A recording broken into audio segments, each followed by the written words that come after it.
ஒருவரின் மேலான எண்ணங்களை உறவினரான இன்னொருவர் புரிந்து கொள்ளாத நிலை வரும்போது, முழு மனதோடு அதை ஏற்காத போது போராட்டம் துவங்குகிறது.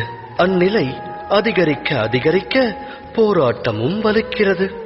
அடுத்தவர் எண்ணங்களை ஏற்றால் சுகம் அங்கு பொங்கும். இது சத்திய வார்த்தைகள். அலைபாயும் தனது எண்ணங்களுக்கு மனிதன் கடிவாளமிட்டு மற்றவர் மாற வேண்டும் எனும் பிடிவாத எண்ணத்தை விடுத்து அடுத்தவர் நலனுக்காக தன்னை மாற்றுவதற்கு முயற்சி மேற்கொண்டானேயானால் அதன் பிறகு அவன் உயிர்வினை பெறுவதோடு உறவுகளுக்கிடையிலும் ஆனந்தம் பெருகும். அந்த வகையில் சுற்றத்தாரை ஸ்வீகரிப்பதல்லவா சுகத்திற்கான மார்க்கம்? சிந்தித்து செயலாற்றுங்கள். பயம் எனும் உணர்வு மனிதரின் இதயத்தை ஆட்கொள்ளும். மனிதருக்கு